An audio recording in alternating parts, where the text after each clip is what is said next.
Bonsoir Sami Ousdir. Bonsoir. Vous êtes président du Cercle Ptolémée, vous êtes aussi le coordinateur général de Iptikar. Vous allez nous expliquer ce qu'est Iptikar, mais d'abord un mot évidemment sur les attentats de Paris de vendredi dernier. 129 morts, Paris est une ville que vous connaissez très bien. Quelle lecture pouvons-nous faire de ces actes abjects? Écoutez, tout d'abord, je m'incline devant la mémoire de ceux qui ont été les victimes de ce terrorisme aveugle. Je m'incline aussi parce qu'il ne faut pas oublier ce qui s'est passé au Kenya hier, ce qui s'est passé à Beyrouth et autres. Et puis, nous, Algériens, qui avons connu pendant 10 années, je dirais chaque semaine, des 13 novembre, des vendredis 13 novembre. Chaque semaine, nous avons connu ça, dans un silence assourdissant. Nous n'oublions pas, mais restons solidaires de ceux qui sont morts. Quand vous parlez de Beyrouth, du Kenya, d'autres pays aussi, on a l'impression que certains cadavres valent plus que d'autres. Est-ce qu'il y a une mobilisation, une solidarité sélective en matière de terrorisme, M. Ousdir? Écoutez, je dirais qu'effectivement, en cette matière-là, d'abord, l'opinion publique est régie par l'émotion. Et l'Occident, c'est ainsi qu'il se définit, en tout cas ces pays se définissent, ont un rapport à l'autre différent. Et je m'en explique. Jusqu'à maintenant, le terrorisme était ailleurs de chez eux. Il se trouve qu'avec la globalisation que nous évoquerons, le temps et l'espace s'est réduit. C'est-à-dire que le champ de bataille est maintenant chez eux. Donc ils ont une autre vision du terrorisme puisqu'ils les attaquent chez eux, au cœur de leur nation. Le seul pays qui échappe, pour une raison très claire, c'est une île, c'est les États-Unis.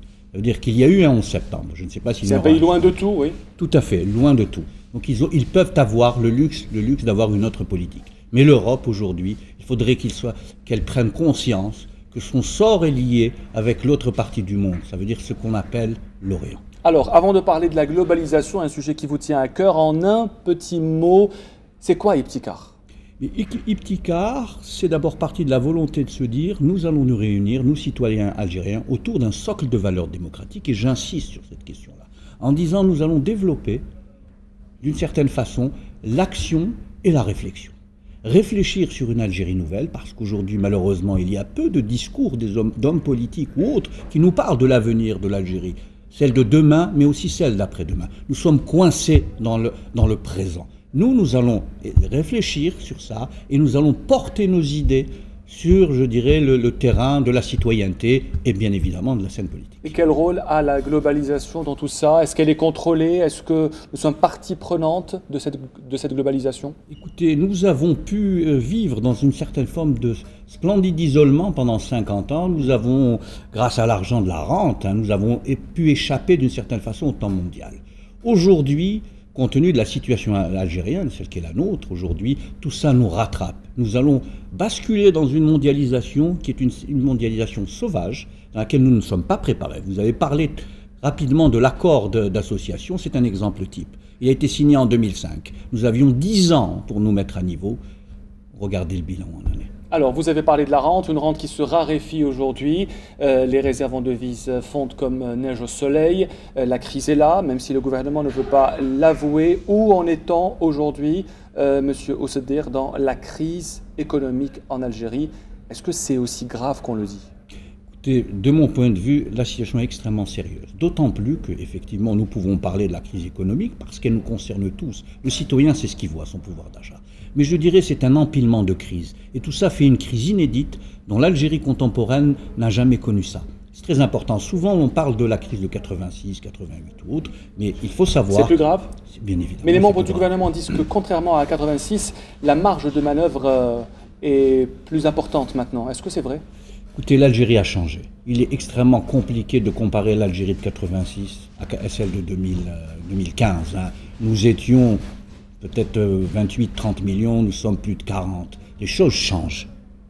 Et que pensez-vous de la politique financière menée par le ministre M. Ben Khalfa? Est-ce que selon vous, aujourd'hui, M. Ousdir, parce que c'est la question à laquelle les Algériens veulent avoir une réponse, est-ce que la politique économique engagée actuellement est la bonne? Est-ce que nous sommes en voie de sortie de crise ou est-ce que le train n'est même pas encore en marche? Écoutez, moi je ne crois pas aux vieilles recettes. Oui. Voilà. Je pense que... Mais c'est dans les vieilles marmites qu'on fait les meilleurs... repas. Mais vous savez, les recettes sont souvent allégées, ce sont de nouvelles recettes. Allez.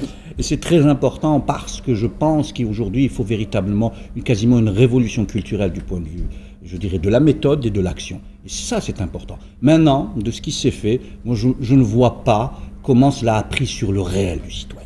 Vous savez, il y a le discours, il y a les faits et il y a les résultats. Pour le moment, j'entends le discours, j'attends les faits et surtout les résultats. Et tous les Algériens attendent les résultats. L'OPEP va bientôt se réunir. Est-ce qu'on peut espérer, selon vous, une baisse de la production? Est-ce qu'une baisse de la production serait salutaire aujourd'hui pour des pays comme l'Algérie ou le Venezuela? Écoutez, il faut savoir que d'abord l'OPEP, que nous avons déifié d'une certaine façon, Ouais. l'OPEP ne représente aujourd'hui que la minorité des producteurs de pétrole. D'autant plus que nous sommes d'abord producteurs de gaz. C'est très intéressant. Ça veut dire que les fluctuations du pétrole, d'une certaine façon, aujourd'hui, ce que l'on sait, c'est que le train dans lequel on est risque de durer 3 ans. Alors il faut savoir, comment allons-nous faire la soudure au bout de ces 3 années? C'est une question qui nous concerne tous et qui doit mobiliser tous les citoyens. Parce que la rente, d'une certaine façon, a diffusé l'irresponsabilité du plus haut de l'État jusqu'aux citoyens.